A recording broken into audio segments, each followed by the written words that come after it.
যোৱা পৰহি আমাৰ নলবাৰী জিলা কংগ্ৰেছৰ যিটো ইনচাৰ্জ প্ৰেচিডেণ্ট দিলে, যিজন মানে একেবাৰে অকৰ্মণ্য এজন ইনচাৰ্জ প্ৰেচিডেণ্ট আমাৰ দিগন্ত বৰ্মন ডাঙৰীয়া আৰু অশোক শৰ্মা ডাঙৰীয়া যিটো বেমেজালি কৰি ইনচাৰ্জ প্ৰেচিডেণ্টজন দিলে, তাৰ বিপক্ষে আমি প্ৰতিবাদ কৰিছোঁ। আজি এনেকুৱা এজন ইনচাৰ্জ প্ৰেচিডেণ্ট দিছে যিটো কোনো কামৰ বস্তু নহয়। তেওঁ দিনত কংগ্ৰেছ কৰে, ৰাতি বিজেপি কৰে। জয়ন্ত মল্লৰ লগত তেওঁ প্ৰতিটো কথা তেওঁ জয়ন্ত মল্লক মানে শ্বেয়াৰ কৰে। আমাৰ ৰাজীৱ ভৱনত কি হৈছে প্ৰতিটো বস্তু তেওঁ জানে। সেইজন মানুহ আনি আজি ৰাজীৱ ভৱনত প্ৰেচিডেণ্টত বহাইছে। আমি সেইটো কোনো উদ্যোগ গ্ৰহণ নকৰোঁ। আমাৰ কাৰণে গ্ৰহণযোগ্য নহয়। আমি তাৰ কাৰণে আজি ইয়াত প্ৰতিবাদ কৰিছোঁ। লাগিলে আমি আমাৰ যি পদবী আছে প্ৰত্যেক পদবী আমি ত্যাগ কৰিম। আমি কংগ্ৰেছ ত্যাগ নকৰোঁ, আমি কংগ্ৰেছে কৰিম। কিন্তু প্ৰতিটো পদবী আমি লাগিলে ত্যাগ কৰিম। আমি ৰাজীৱ ভৱনত তলা লগাই দিম। আমি দিগন্ত বৰ্মন ডাঙৰীয়া, অশোক শৰ্মা ডাঙৰীয়া আৰু যিজন নতুন ইনচাৰ্জ প্ৰেচিডেণ্ট দিছে তেওঁলোকৰ কাৰণে আমি ৰাজীৱ ভৱনৰ প্ৰৱেশ আমি নিষিদ্ধ কৰি দিম। আপোনালোকে কাৰ বিৰুদ্ধে প্ৰতিবাদ কৰিছে? আমাৰ প্ৰতিবাদ আছে দিগন্ত বৰ্মন ডাঙৰীয়া, অশোক শৰ্মা ডাঙৰীয়া আৰু যিজন নতুন প্ৰেচিডেণ্ট দিছে তেওঁলোকৰ কি নাম? নতুন প্ৰেচিডেণ্ট নাম কি? সেইজন দিব্যজ্যোতি হালৈ দিছে। আপোনালোকে অশোক শৰ্মা মুৰ্দাবাদ দিছে, হয়। এতিয়া ইলেকশ্যনৰ পৰা আপোনালোকৰ আচলতে ছাপোৰ্ট নাই নেকি তেওঁলোকৰ? আমি কংগ্ৰেছৰ পক্ষত আছোঁ, কিন্তু তেওঁলোকে যিটো বেমেজালি কৰিছে আজি, যিজন এনেকুৱা এজন মানুহ আনিছে, যিজন মানুহ বিজেপিৰ লগত লিংক আছে, প্ৰতিটো কথা বিজেপিক শ্বেয়াৰ কৰে, সেনেকুৱা মানুহ এজন আমাৰ মূৰৰ ওপৰত বহিব আমি নিদিওঁ। আমাৰ কথা সেইটোৱেই। আমি কংগ্ৰেছৰ লগত আছোঁ, কংগ্ৰেছৰ লগত থাকিম, কিন্তু কংগ্ৰেছক আমি হাইজেক কৰিব নিদিওঁ। জয়ন্ত মল্ল ডাঙৰীয়াক আমাৰ প্ৰতিটো কথা আমি শ্বেয়াৰ কৰিব নিদিওঁ। এনেকুৱা ব্যক্তিক আমি ছাপোৰ্ট নকৰোঁ কোনো পধ্যে। কোনে শ্বেয়াৰ কৰি আছে?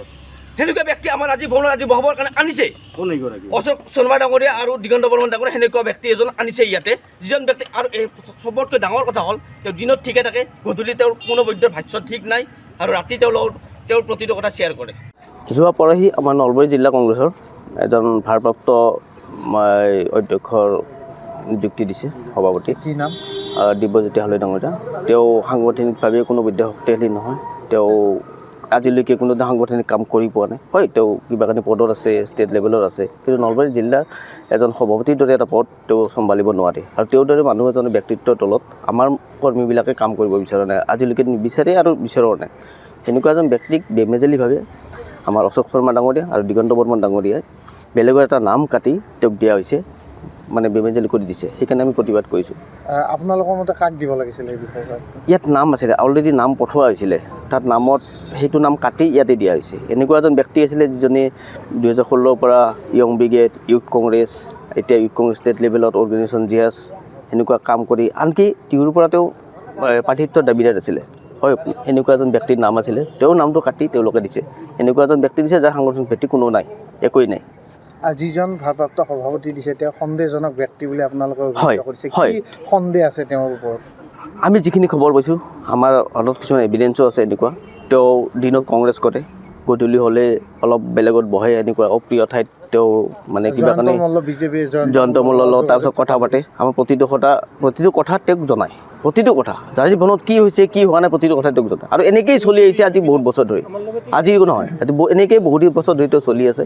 তেওঁ কাৰ হৈ কাম কৰি আছে, কি আছে কোনো নাজানে। আৰু সেনেকুৱা এজন ব্যক্তিৰ তলত আমাৰ সাংগঠন হিচাপত কোনোৱে কাম নকৰে। আজি আপুনি কিছু সময় পিছত দেখা পাব নলবাৰী জিলা কংগ্ৰেছৰ যিখিনি পুৰণা কমিটি আছিলে, প্ৰায় 70% মানুহে আজি পদত্যাগ দিব। তেওঁ জইন কৰাৰ লগে লগে পদত্যাগ পত্ৰ দিব। কংগ্ৰেছৰ পৰা নহয়, দলৰ পৰা, চৰি দলীয় বাবৰ পৰা তেওঁ। কিমান গৰাকী? হয়, এতিয়া আমি এই তিনিজন ব্যক্তিৰ আমি আজিৰ পৰা প্ৰৱেশ নিষিদ্ধ কৰিছোঁ। দিগন্ত বৰ্মন ডাঙৰীয়া, অশোক শৰ্মা ডাঙৰীয়া আৰু দিব্যজ্যোতি হালৈ ডাঙৰীয়া, এই তিনিজন ব্যক্তি আজি সোমাব নোৱাৰে।